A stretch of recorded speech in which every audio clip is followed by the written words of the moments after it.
Eu acho interessante começar esse debate porque nós temos dois modelos muito distintos de pré-candidatos aqui, pelo menos na forma, né? O Aldo Rebelo foi tudo, foi deputado 5 vezes, 6 vezes presidente da Câmara dos Deputados, ministro de Luiz Inácio Lula da Silva, ministro de Dilma Rousseff, ministro de Michel Temer, trabalhou com Ricardo Nunes na Secretaria de São Paulo, foi do Partido Comunista ao Democracia Cristã, onde ele está hoje.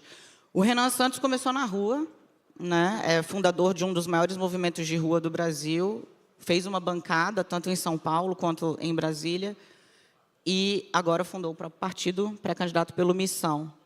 Vou começar pelo Aldo. Explica um pouco por que você decidiu percorrer essa trajetória toda da esquerda, de fato, de uma militância de mais da metade da sua vida, para onde o senhor está hoje. O que te levou à direita, digamos assim? Bom dia.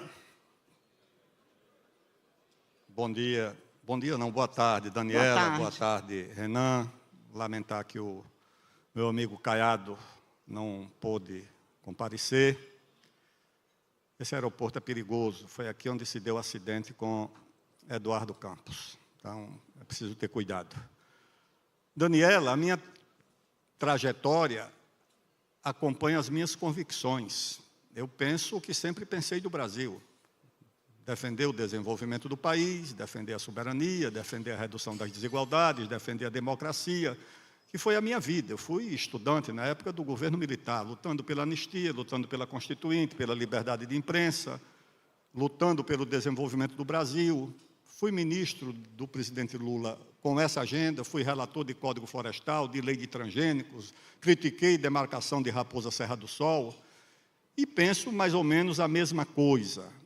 E a minha pré-candidatura se dá em torno do objetivo de fazer parte desse debate. O Brasil é um país rico e interditado. O problema do Brasil não é de capital, não é de investimento, não é de tecnologia. O problema do Brasil é uma interdição institucional. É um Supremo que proíbe uma Ferrogrão, o Ministério Público que proíbe o petróleo, o outro que proíbe Autazes, potássio, o outro que proíbe uma ferrovia, uma hidrovia, tudo no Brasil está interditado. É preciso desinterditar o Brasil. Uma mina de potássio não, de terras raras, autorizada, rendeu 14 bilhões de dólares. Nós poderíamos ter 200 minas dessas, mas tudo isso está interditado. Então, o primeiro debate é desinterditar o Brasil. Como é que vai fazer o ajuste fiscal? Eu já deixo o senhor retomar a ideia, porque se eu não segurar o relógio aqui, o senhor vai que vai, porque eu conheço. O senhor fala que o Brasil está interditado e que isso é um problema institucional. Renan, muita gente vê o MBL como parte dessa disrupção, digamos assim, né? Que ganhou as ruas em 14, 15, 18 deu o fruto institucional mais forte, foi o Bolsonaro presidente. Você se vê parte da solução ou do problema?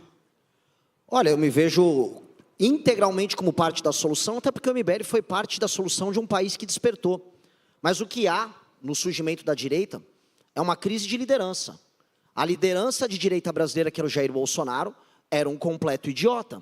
E aqui já me apresentando, meu nome é Renan Santos, tenho 42 anos, fundador do Partido Missão, fundador do MBL, futuro presidente desse país, e quero colocar as coisas de maneira bem clara.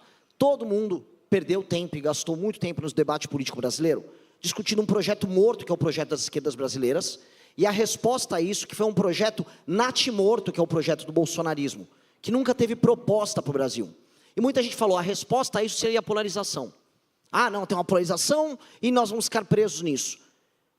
Alguns dos pré-candidatos que deveriam estar aqui presentes, o Zema e o Caiado, adotaram um caminho. O caminho de seguirem na sombra do Bolsonaro. É um jogo. Flávio Bolsonaro foi pego no escândalo, eles nada... O Zema ensinou, olha, isso está meio errado. Não está meio errado. Flávio Bolsonaro é um escroque desde sempre, me desculpe os termos aqui, são pessoas elegantes que estão aqui presentes, mas é isso. E nós não podemos permitir que escroques assumam a presidente da República e tampouco um grupo político que está presente hoje, o petismo, que vai ficar rifando o nosso futuro. Nosso futuro pode ser incrível e glorioso. Em 30 anos, o Brasil tem que ser uma das 5 maiores nações do mundo. E eu estou propondo, junto com uma geração toda nova, não à toa lidero essa geração nas pesquisas, um tipo de Brasil que vai poder enfrentar todos esses problemas, enfrentar a questão das terras raras, ganho de produtividade e assim construir um grande futuro. Então vamos começar bate-bola rápido aqui. Aldo falou de ajuste. Pré-candidato, começa o ajuste fiscal por onde?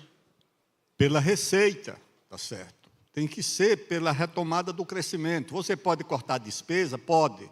Vai enfrentar resistência do judiciário, do Supremo, das corporações, mas pode cortar despesa. O desperdício é grande. Mas o ajuste ou é feito pela receita, ou o país amplia a base da arrecadação, porque o presidente Lula quer aumentar a arrecadação aumentando impostos. O resultado é a maior fuga de domicílios fiscais do Brasil, fuga de empresas para o Paraguai e para a China. Quem não quebrou, quem imaginou que grandes empresas que quebraram recentemente iam quebrar. Então, o ajuste tem que ser aumentando a base da arrecadação e, se possível, com a redução da carga tributária. Aumenta a base da arrecadação como? No andar de cima? Olha a plateia. Aumenta a base da arrecadação como? Taxando o andar de cima? Falei para o senhor ver bem a plateia. Aumentando a base da arrecadação. E se você aumenta a base da arrecadação, olha, se o país passar a crescer 4% por ano, a curva de juros vai embicar para baixo. Se o país passar a crescer 4% por ano, a relação dívida-PIB vai embicar para baixo. E aí você pode reduzir, inclusive, a carga tributária para evitar que as nossas empresas vão para a Guiana, vão para o Paraguai, vão para a China. Você pode fazer isso aqui. Então, o ajuste é aumentando a receita pelo crescimento da economia. Qualquer economista sabe disso. 4% de crescimento, o Brasil não terá problema para enfrentar. Renan Santos, é fato, se foi eleito o seu ministro da Fazenda, é o Kim Kataguiri, qual é a receita do crescimento ou do ajuste fiscal dele? Seria um ministro maravilhoso, Kim Kataguiri, o deputado que protocolou a PEC, que resolve a questão na área da despesa. Vou discordar do meu amigo Aldo. Nós temos que fazer um ajuste na área da despesa, e a PEC protocolada que já endereça esse assunto é uma PEC de 3,3 trilhões em economia em 10 anos, é uma PEC justamente que o Kim começou a endereçar. Temos que começar a andar pela área da despesa, porque temos que dar um choque de credibilidade nas contas públicas do Brasil. O choque de credibilidade vem, os investimentos vêm, e a gente tem as duas coisas ao mesmo tempo, que é o crescimento somado ao fim da tensão no longo prazo para os investidores, entendendo que o Brasil será um país capaz de arcar com seus compromissos. Essa é a base de um crescimento econômico sustentável. E mais, todas as experiências internacionais e a literatura séria a respeito dão conta de que o ajuste mais duradouro é sempre o ajuste no campo da despesa, que é o que nós vamos fazer. Corta onde? Me explica. Porque é fácil falar cortar na despesa. Vamos cortar a despesa. Como? Não, no que é mais impopular, Dani. Eu vou começar já com o mais impopular. Desindexando tanto a aposentadoria quanto o BPC do salário mínimo. Ninguém vai querer falar isso nas eleições. Os demais fiscalistas que colocam ali, volto a colocar. O Flávio disse que não ia ter proposta, ia dançar, provavelmente estaria dançando aqui nesse palco. O Zema não quer falar do assunto, disse que só vai privatizar a Petrobras. Então não garante reajuste real de salário mínimo, nem de aposentado. O reajuste é feito na inflação e o presidente pode fazer o ajuste real. O que não dá para ter são os gatilhos automáticos. Gatilho automático acabou. Desvinculação. Temos que fazer uma nova reforma da Previdência e tem que ter coragem de fazer isso e falar isso em público, igual o Milei falou. Não adianta a gente se esconder, senão a gente vai meter um estelionato eleitoral no eleitor, e eu não estou afim de fazer isso. Gostei do ritmo, Aldo. Reforma da Previdência 3.0, 4.0, o Lula fez 2, mais ou menos, né? Temer tentou, Bolsonaro teve, Paulo Guedes a versão dele. Como faz? Porque a conta não fecha ainda. O problema econômico é parte do problema político. O Brasil vive um ambiente, uma situação onde quem tem poder é concedido por uma norma, por uma Constituição. A autoridade é concedida por uma biografia, por um comportamento. Respeito entre as instituições tem que ser pelo poder, mas também pela autoridade. No Brasil, infelizmente, quem tem poder não tem autoridade. E é preciso recuperar, no exercício do poder, a autoridade de quem o exerce, que no Brasil acabou, no Congresso, no Executivo e no Supremo Tribunal Federal. Essa é que é a verdade. Da Previdência ele não falou, mas falou de Judiciário. Eu quero saber, reforma do Judiciário é uma pauta que está em voga hoje. Qual é a sua? Claro que a reforma do Judiciário tem que começar com uma emenda à Constituição, que tem que ser apresentada no primeiro dia do governo, um emendão, eu chamo de emendão. Todos os artigos que dão ao Supremo o poder de interferir e substituir os demais poderes têm que ser revogados, senão o país se torna ingovernável. O Supremo é quem decide se tem CPI, se não tem. O Supremo é quem decide sobre matéria tributária. O Supremo é quem decide sobre orçamento.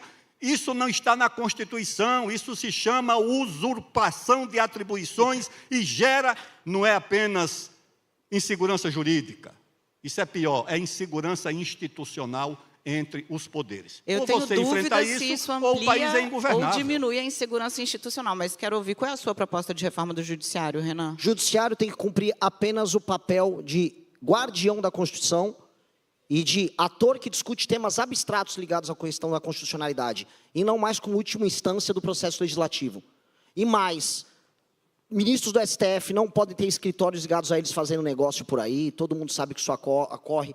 Decisões monocráticas têm que acabar, tem que haver filtro de entrada, são 8 mil ações que rolam no STF brasileiro, enquanto na Suprema Corte americana são 50. Nós temos que criar uma corte que cuide do tal do foro privilegiado, feita por desembargadores com mandato de no máximo de 2 anos. E concordo na temporalidade com o ministro Aldo. Tem que ser logo no início do mandato. Um presidente que chega com moral, coisa que infelizmente os que estão primeiro nas pesquisas não têm, ele tem que chegar com essa moral e não para guerra com o STF. Eu não quero guerra. Eu quero que todo mundo tenha suas atribuições. E aí sim o poder executivo recupere seu poder de executar. Porque o que o Brasil está faltando é poder de execução. É fazer as coisas acontecerem. Minha geração está de saco cheio de ver as coisas acontecerem no nosso país. Deixa eu puxar vocês para o plano terreno, porque a Omissão é um partido novíssimo, vai para a primeira eleição agora, e o Democracia Cristã, um partido antigo, nunca teve uma representação que pudesse garantir uma base para qualquer governo. E vamos olhar o Congresso de hoje, né? Nem Bolsonaro teve maioria tranquila, nem Lula teve maioria tranquila. Na verdade, tranquilidade é uma coisa que não tem desde que o Congresso... Oi, Rodrigo Maia... Inventou o orçamento impositivo, passou pelo secreto e agora está aí no meio do caminho. Como é que faz para governar sem base, Renan? Porque maioria você não vai ter. Vai ter que ter base. O presidente da República vai construir base. Meu partido hoje é um partido basicamente pequeno, porque ele tem 6 meses de idade, mas, na hipótese cada vez mais provável de vencer a eleição, o meu partido formará a maioria. Eu também terei inúmeros deputados eleitos por ele. E eu vou conversar com as lideranças partidárias em Brasília, sem medo de composição, Daniela. O que eu não vou ter é composição baseada nesse jogo imundo que está rolando hoje. Não dá. O Brasil não pode ser tocado pelo Centrão, e eu digo mais, quem manda na lógica atual do Centrão são os parlamentares dos estados menos... Mas vai negociar com quem, Renan? Porque o partido que mais cresceu no Brasil é o PSD, o MDB, vou conversar com eles. Só que eu não vou conversar com a banda podre. Todos os partidos têm nomes bons para indicar. Não tenho problema nenhum em trabalhar com eles. O problema que eu vou ter é ser indicado no sistema de incentivo mais imundo que tem, que é baseado na troca de favores mais baixa. Num governo nosso que vai ser eleito com projeto, eles vão participar e vão vencer comigo no projeto. Entrar no jogo para roubar, eles vão ser tocados para fora. Aldo. Olha, está ali o Rodrigo Maia, era o líder da oposição, quando eu era líder do governo, presidente da Câmara, e havia ali um governo de corresponsabilidade. Havia diferenças grandes. Era um líder combativo, fazia uma oposição muito dura, ele, ACM Neto, Ronaldo Caiado também. Mas a gente dialogava. Eu fui no casamento do ACM Neto. Imagina hoje uma reunião social entre líderes de governo e de oposição. Quando o Brasil atravessou a regência, com guerras civis simultâneas, o Dom Pedro II chamou o Marquês de Paraná e disse, faça um gabinete de conciliação. O país voltou a crescer, teve paz, fez ferrovias. O Brasil precisa de um governo de conciliação, um governo de união nacional, que não vai sepultar as diferenças, elas vão continuar existindo. Mas será que o país não tem nada em torno do que se unir? Será que retomar o desenvolvimento não une o país? Empresário, trabalhador, classe média? Será que o país, reduzir desigualdades, não une o país? Eu sei que isso aí pode ser uma coisa... O romantismo, que eu não vejo outra forma de fazer política, tem que ter romantismo.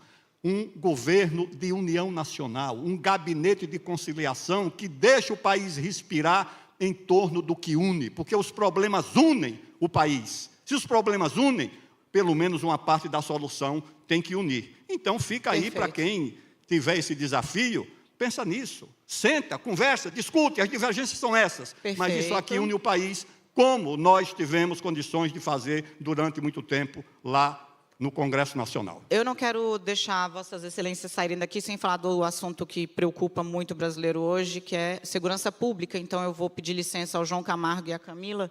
A gente tem ainda 10 segundos aqui. Eu vou botar mais um minutinho no meu relógio. Renan, você falou até em pena de morte no Brasil. Estrutura para a gente rapidamente aí qual é a sua ideia para a segurança pública. Gostaria de ter, mas precisaria de uma constituinte. O meu governo, e pegando um gancho do tema importante, um governo de união nacional é um governo que vai declarar guerra ao crime organizado e vai eliminar toda e qualquer possibilidade de ocupação territorial. Estamos fazendo um evento hoje no Guarujá. A região do Guarujá, a região toda da Baixada, é uma região tomada pelo PCC. Membro do PCC, ou vivo na cadeia, ou morto, apenas para a eternidade. Esse é o papo. Ele cravou 30 segundos, Aldo. Eu creio que você tem que separar o que é o crime comum do crime organizado. O cidadão que comete um crime no trânsito, não tem antecedentes criminais, ele vai ter direito à audiência de custódia, habeas corpus, etc.